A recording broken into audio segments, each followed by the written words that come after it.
우리는 그리스도는 교회의 머리이십니다는 제목으로 말씀의 은혜를 나누도록 하겠습니다. 우리는 지난 시간 고린도전서 12장 12절에서 27절 말씀을 통해서 교회는 그리스도의 몸입니다 라는 말씀을 들었습니다. 우리는 지금껏 살아오면서 교회를 떠올릴 때에 십자가가 걸려있는 그러한 예배당, 건물을 교회라고 생각해 왔었을 것입니다. 그러나 이제 지난 시간에 말씀을 들었기 때문에 우리의 그러한 생각은 변화되어져야 하는 것이죠. 성경을 통해 교회가 어떠한 곳인가를 저와 여러분이 바르게 알게 되었기 때문입니다. 여러분, 다시 한번 말씀드리지만 교회는 건물이 아닙니다.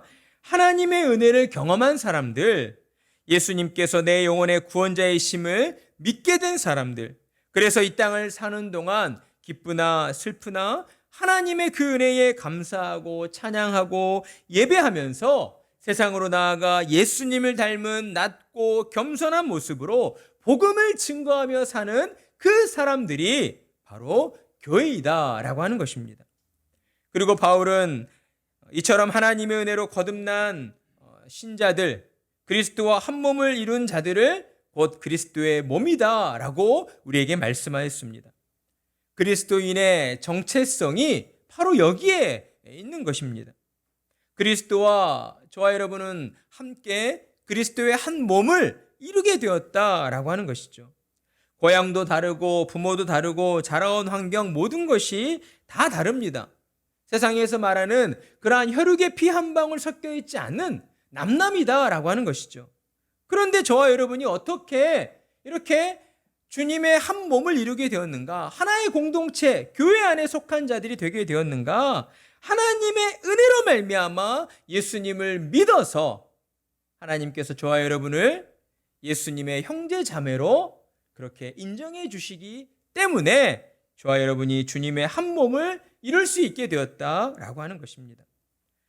사랑하는 성도 여러분, 그러니 저와 여러분은 주님과 한 몸을 이루는 교회가 되었다라고 하는 이 사실을 늘 우리의 삶 가운데에 잊지 않고 살아가야 할 것입니다. 우리의 육신의 그 혈육에 속한 가족만이 내 가족이 아니라고 하는 것이에요. 주 안에서 믿음으로 하나를 이루고 있는 공동체가 우리 모두가 다 주님의 형제 자매된 한 가족들이다라고 하는 것입니다.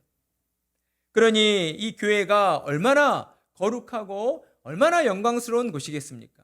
여러분, 세상에 존재하는 모든 것들 가운데에 유일하게 거룩하고 영광스러운 곳이 바로 교회인 것입니다.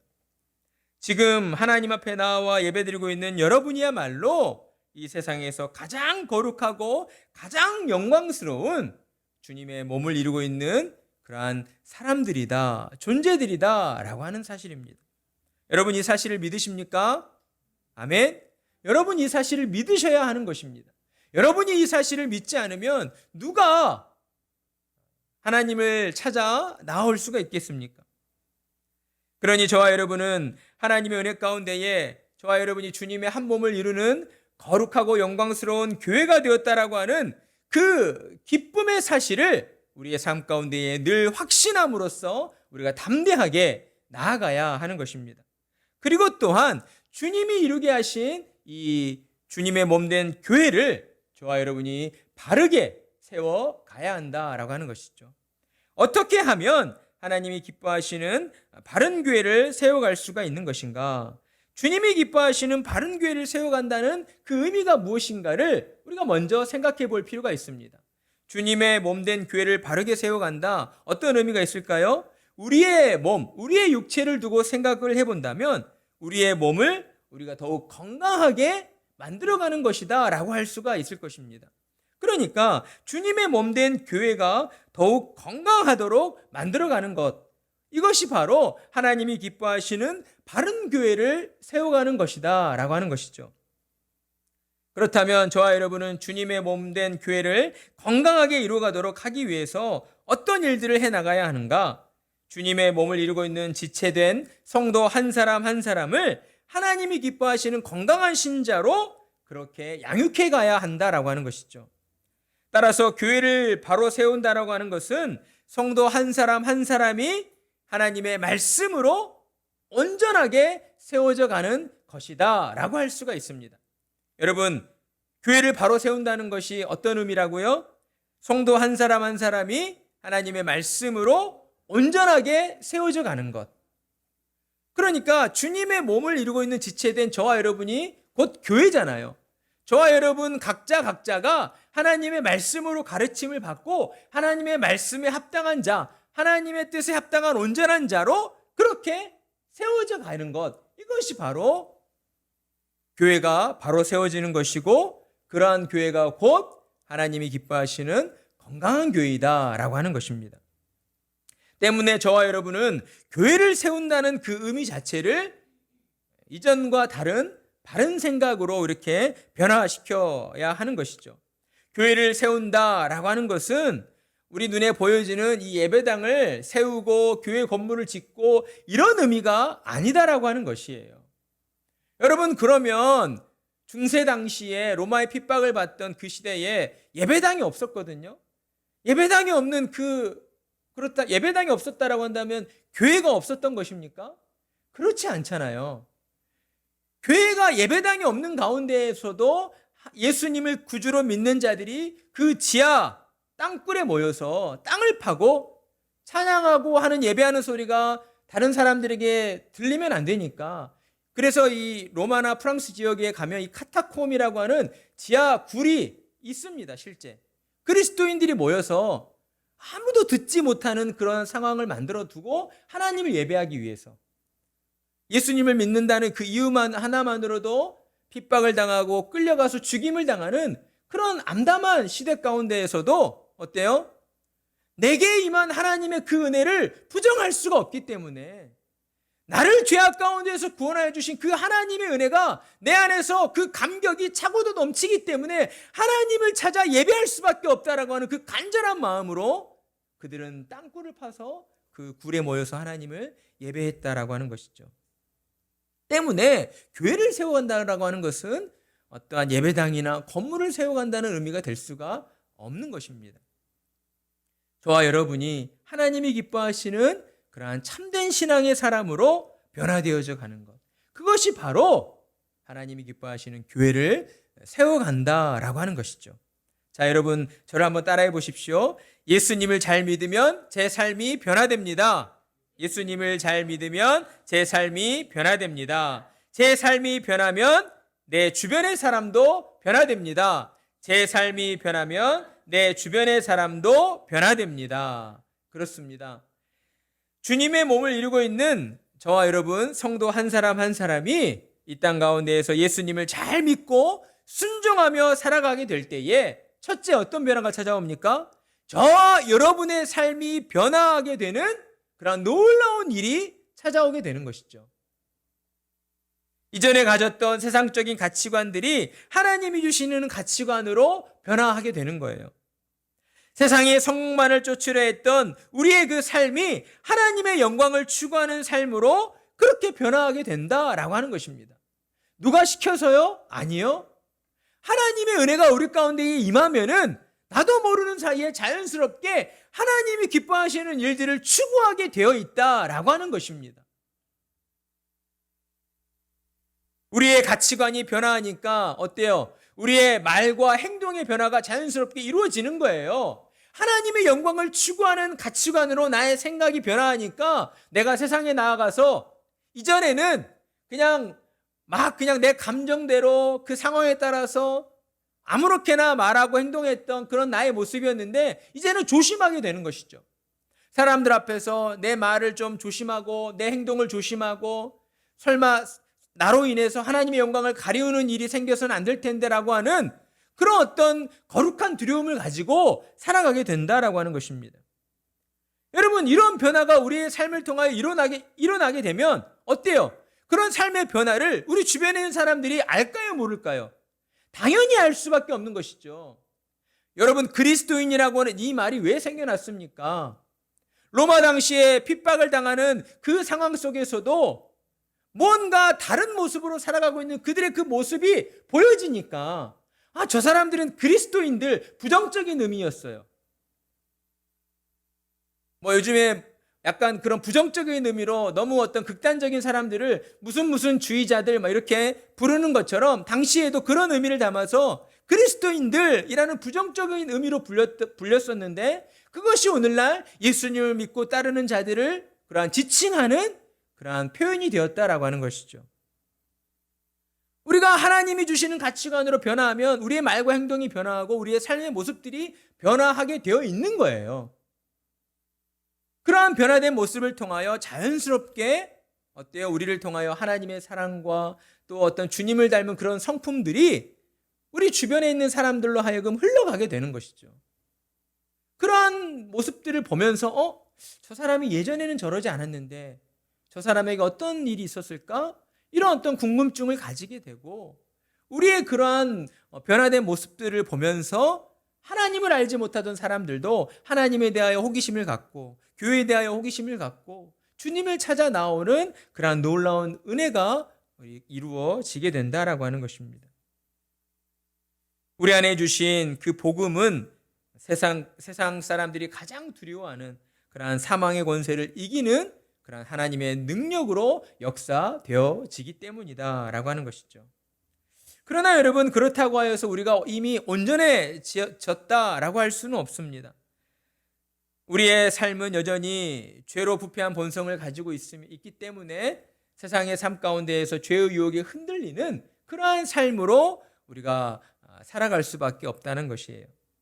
따라서 우리는 이 땅을 사는 동안 하나님이 기뻐하시는 온전한 자로 변화되어지기 위해서 끊임없이 또한 우리는 노력하고 애쓰며 살아가야 하는 것입니다. 하나님이 주신 그 믿음의 능력과 성도의 삶에서 주어지는 그 삶의 모습은 우리에게 주어지는 어떤 의무이자 어떤 책임이다라고 하는 거예요. 운명론이 될 수 없다는 것이죠. 하나님께서 내게 믿음을 주셨기 때문에 나는 믿음으로 말미암아 구원을 받았어. 그러니까 나는 이 땅에서 아무렇게나 내 마음대로 그냥 살면 돼. 그래도 나는 구원을 받아. 이렇게 말할 수 없다는 것이에요. 주님은 한 번도 그런 식으로 말씀하시지 않았어요. 그런데 꼭 신자들 가운데에, 교회에 모여있는 성도들 가운데에 그렇게 잘못된 신앙관을 가지고 계신 분들이 있습니다.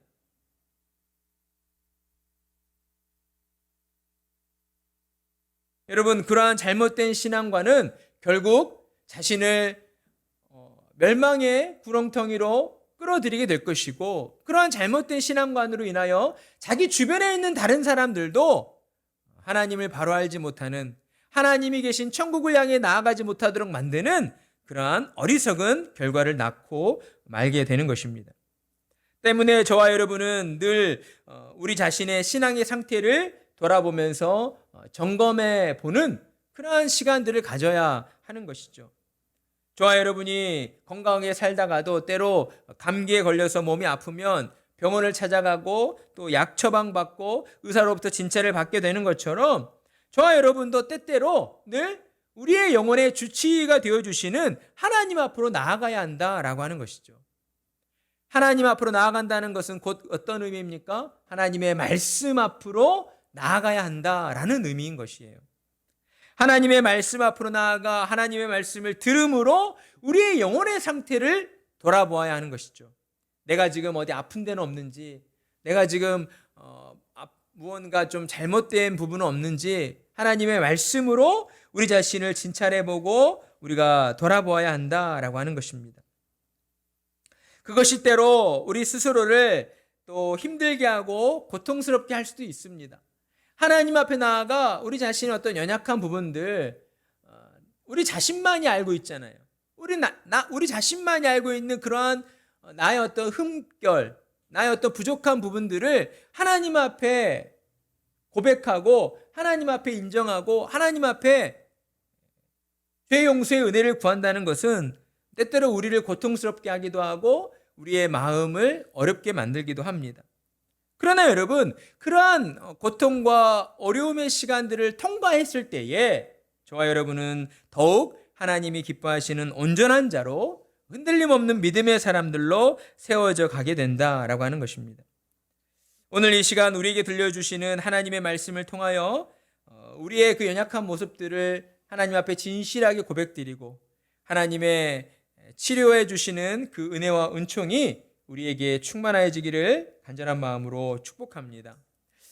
오늘 우리가 함께 읽은 에베소서의 말씀은 바울이 로마 감옥에 갇혀 있을 때에 이제 에베소 교회를 향하여 쓴 편지입니다. 당시 믿음을 가지고 있는 신자들은 외적으로나 내적으로나 수많은 핍박과 어려움들 가운데 놓여 있었어요. 외적으로는 로마인들과 또 유대인들, 그러니까 같은 동족이었지만 유대교를 따르지 않는 그리스도인을 예수 그리스도를 따르는 신자들을 향하여 유대인들의 그러한 정말 갖은 핍박과 그러한 어려움이 그들 가운데에 주어져 있었습니다. 그리고 내적으로는 또 어떤 어려움이 있었어요? 교회가 분열하는 그러한 어려움을 겪고 있었습니다. 대부분 신앙의 시련과 이러한 어려움이 닥쳤을 때에 교회에도 시련이 찾아오게 되어 있습니다.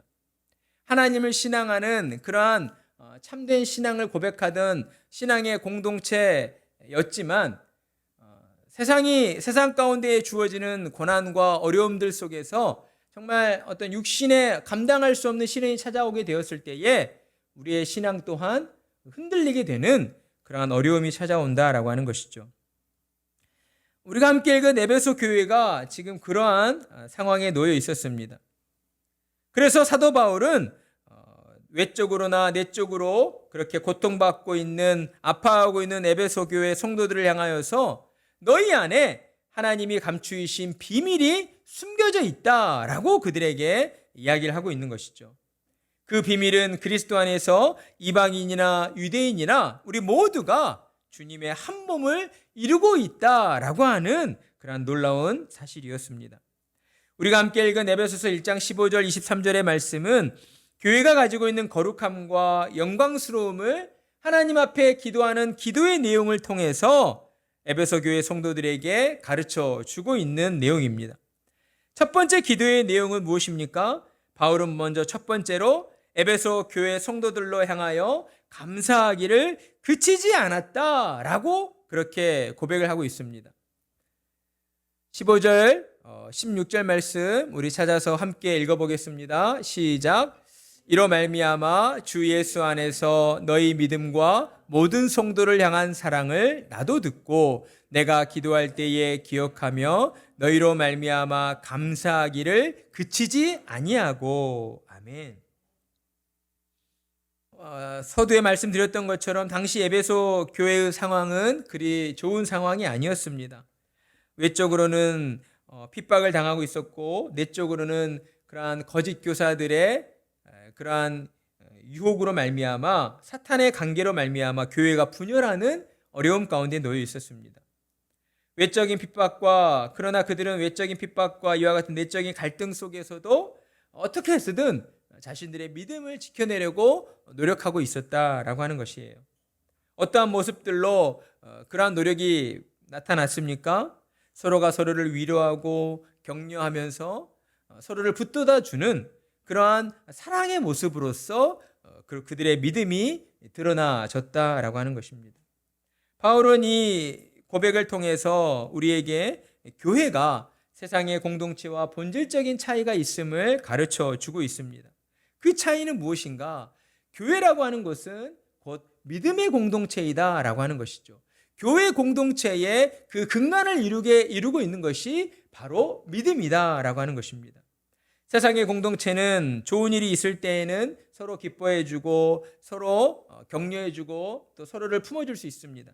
그러나 힘들고 어려운 일이 생기면 어때요? 언제 그랬냐는 듯 그 안에서도 분열하고 돌아서 버리는, 서로를 외면하는 그런 안타까운 일들이 이루어지게 되는 것이죠. 그러나 믿음의 공동체로 모인 교회는 그렇지 않다는 거예요. 기쁠 때나 슬플 때나 힘들고 어려운 일이 있을 때에도 서로를 향한 사랑의 끈을 놓지 않는다라고 하는 것이죠.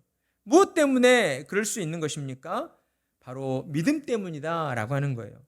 예수님께서 우리의 모든 죄를 용서해 주시고 우리를 구원해 주셨다라고 하는 그 믿음이 우리 안에 있기 때문에 그 믿음 때문에 믿음의 공동체인 교회를 우리가 아프게 할 수가 없다라고 하는 것이죠.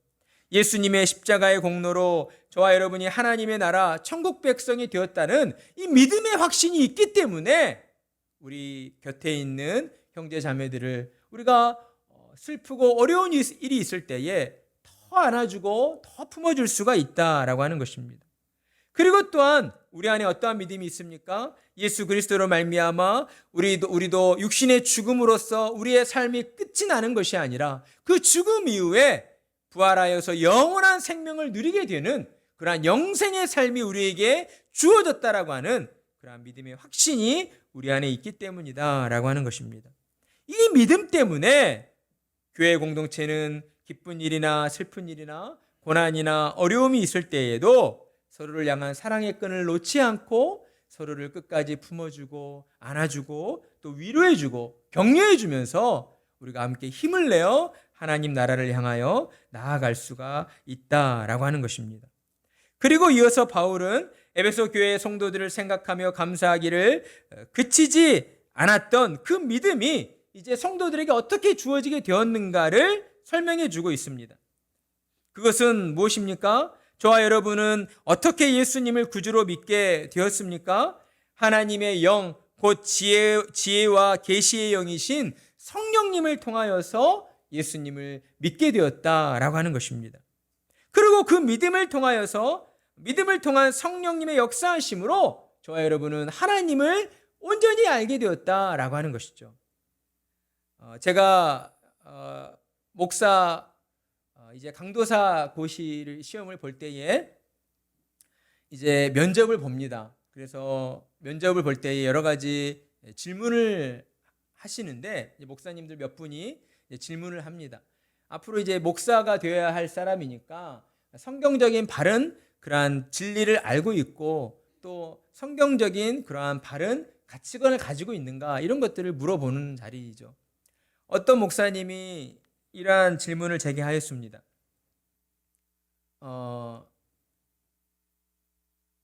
귀가 태어날 때부터 귀가 들리지 않아서 듣지 못하는 사람도 예수님을 믿게 될 수 있습니까?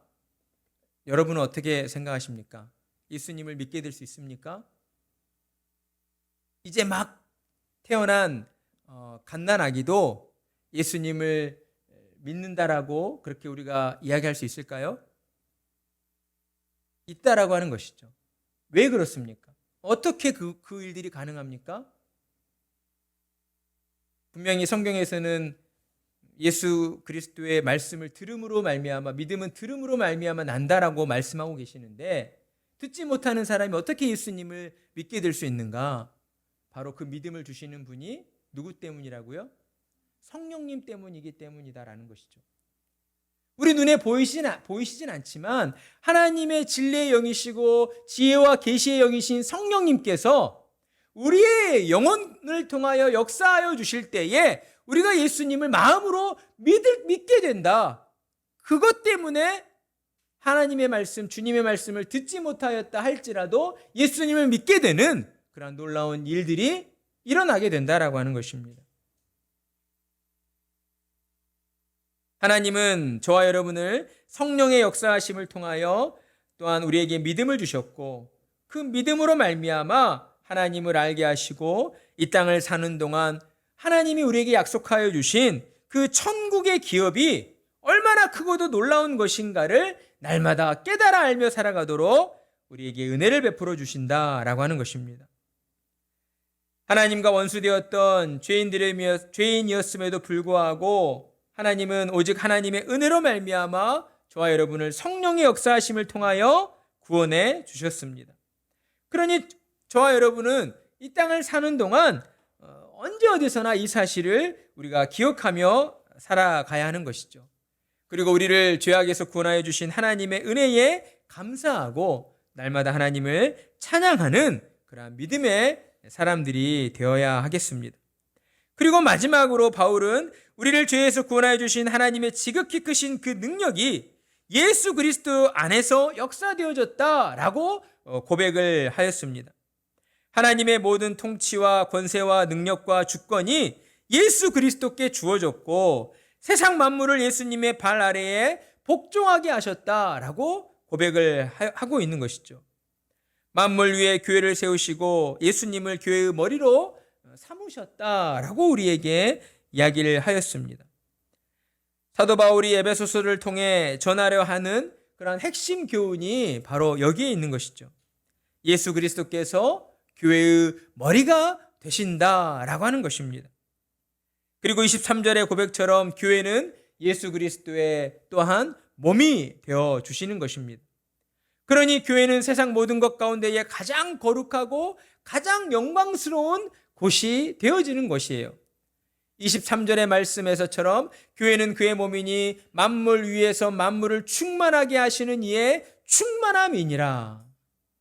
그리스도의 그 거룩하심과 그리스도의 영광스러우심으로 말미암아 교회가 충만하여지고 교회가 충만하여짐으로 말미암아 이 세상 모든 것들이 하나님의 은혜로 충만함을 입게 된다라고 하는 것입니다. 때문에 저와 여러분은 예수님께서 교회의 머리 되신다라고 하는 이 진리를 늘 우리의 마음에 품고 주님의 몸된 교회를 바라보며 나아가야 합니다. 서두에 말씀드렸던 것처럼 바른 교회를 세워가기 위해서 주의 몸된 지체를 이루고 있는 성도 한 사람 한 사람이 하나님의 말씀으로 온전히 세워져야 한다라고 말씀을 드렸습니다. 그렇다면 그 일들을 이루기 위해서 우리가 구체적으로 행하며 나아가야 할 것은 무엇인가? 교회의 머리 대신 예수님의 인도하심에 우리가 순종하며 나아가야 한다라고 하는 것이죠. 우리의 몸도 그렇지 않습니까? 우리의 몸을 움직이는 뇌가 또 건강하고 그 뇌에서 우리가 어떤 신호가 나왔을 때에 그 신호들에 따라서 우리의 몸이 움직여지는 것처럼 뇌에서 보내는 신호를 우리의 몸의 각 지체들이 인정하지 않고 거부해 버린다면 우리의 몸이 건강한 몸이 될 수가 없는 것이겠죠. 교회도 마찬가지라고 하는 것입니다. 우리 주님의 몸을 이루고 있는 교회가 더욱 건강한 교회가 되기 위해서는 교회의 머리 대신 예수님의 그러한 가르침과 예수님의 말씀에 순종하는 그러한 성도들이 다 되어야겠다라고 하는 것입니다. 따라서 건강한 교회는 어떤 교회입니까? 교회의 머리 대신 예수님의 명령에 순종하는 성도들이 많이 모여있는 교회가 곧 하나님이 기뻐하시는 건강한 교회이다라고 하는 것입니다. 예수님의 가르침과 뜻이 주님의 몸된 지체들을 통하여 저와 여러분을 통하여서 이루어지는 그 교회가 바로 하나님이 기뻐하시는 교회이다라고 하는 것이에요. 더 많이 헌금하고 더 많이 어떤 봉사에만 집중하고 그런데 세상에 나아가서는 세상 사람들 속에서 구별되지 않는 그런 모습으로 살아가는 것이 아니다라고 하는 것이죠. 교회로 모여서 하나님의 말씀을 듣고 가르침을 받았다라고 한다면 우리가 들은 대로 가르침 받은 대로 어때요? 세상에 나아가서 하나님께 영광 돌려드리는 주님의 말씀에 순종하는 그러한 믿음의 사람들로 저와 여러분이 살아가야 한다라고 하는 것입니다. 그러한 교회를 하나님이 가장 기뻐하신다라고 하는 거예요. 그러니 건강한 교회는 주님의 말씀보다 주님의 뜻보다 앞서 나아가서는 안 되는 것입니다. 모든 일들을 행하기 전에 말씀을 통해 예수님의 뜻을 알고 또한 기도를 통하여서 주님의 인도함을 받아 나아가야 한다라고 하는 것이에요. 설령 주님이 인도하시는 그 길 위에 우리가 볼 때에는 어떤 큰 벽이 있고 또 큰 어려움이 놓여 있는 것처럼 보인다 할지라도 바로 그 순간에 저와 여러분은 믿음의 눈으로 하나님의 그 일하심들을 우리가 바라보아야 한다라고 하는 것이죠. 모든 죄악에서 건져주시고 하나님의 자녀 삼아주시고 우리에게 영생을 약속하여 주신 그 하나님을 우리가 확신함으로써 우리는 모든 순간 예수님의 가르침과 예수님의 그 인도하심에 따라서 순종함으로 나아가야 하는 것입니다. 우리가 주님의 몸을 이루는 교회라고 한다면 우리는 우리 마음 가운데에 이처럼 주님의 뜻을 우리가 기꺼이 이루어 드리고자 하는 그러한 자원하는 마음이 있어야 합니다. 만약 교회라고 하면서도 교회의 머리 되신 예수님의 뜻에 전혀 관심이 없어요. 예수님의 말씀과 예수님의 뜻에 순종하려고 하는, 그러니까 예수님의 말씀을 지키고 노력하려고 하는 그러한 마음들이 우리 안에 없어. 그러면 주님이 기뻐하시는 참된 교회라고 볼 수가 없는 것이죠. 주님은 저와 여러분이 세상 가운데에서 의로운 사람들로 살아가기를 바라고 계십니다. 그렇다면 우리는 우리의 생활의 어떤 순간순간 모습들 속에서 어때요? 모든 질서와 법과 모든 어떤 윤리 도덕적인 것들을 잘 지키려고 노력하는 그런 사람들이 되어야 하는 거예요. 하나님을 신앙한다 는 사람들이 그냥 길거리 가다가 아이스크림 먹고 아무데나 버려버리고 쓰레기도 아무데나 그냥 버리고 오고 어디 놀러 가서도 먹고 마시며 즐길 때는 좋다가 뒷정리는 제대로 하지 않고 오고, 여러분 이러한 모습들이 그리스도인에게는 합당하지 않다라고 하는 것이에요. 주님이 기뻐하시는 참된 교회라고 한다면 저와 여러분은 주님을 닮은 자로서 주님의 뜻에 우리가 마음이 집중되어져 있어야 하는 것입니다.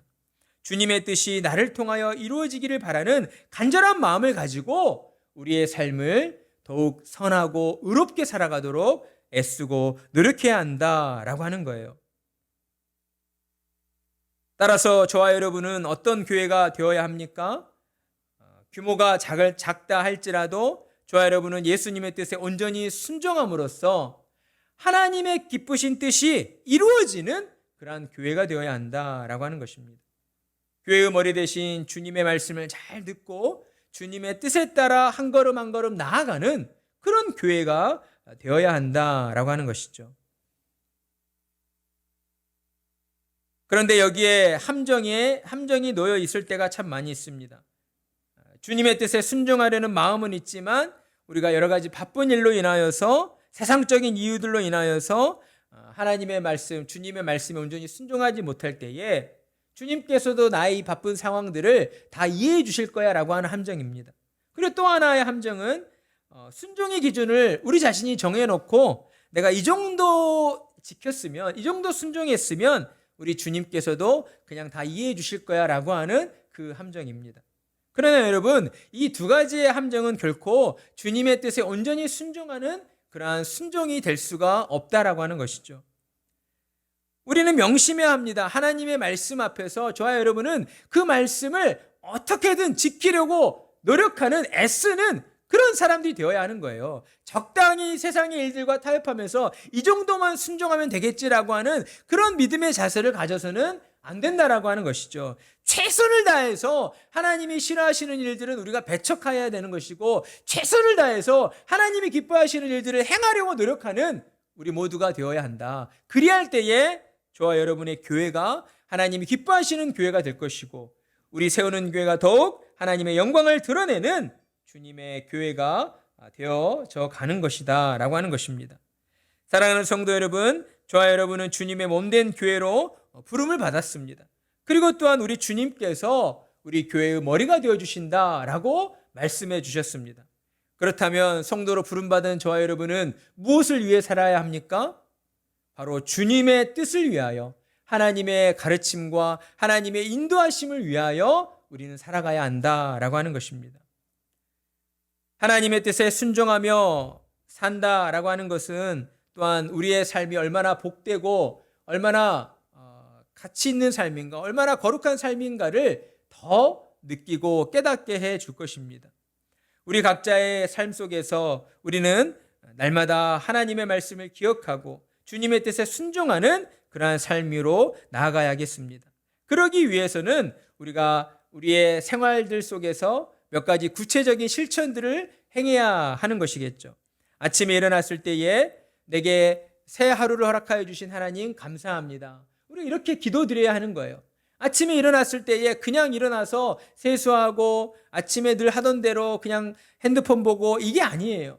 자고 일어났을 때에 무엇보다 먼저 하나님 앞에 무릎 꿇고 기도하십시오. 짧게라도 하나님 어젯밤도 건강하게 편하게 잠자게 해주시고 오늘도 이렇게 귀한 하루 복된 하루 허락해 주셔서 감사합니다. 그렇게 기도를 하셔야 돼요.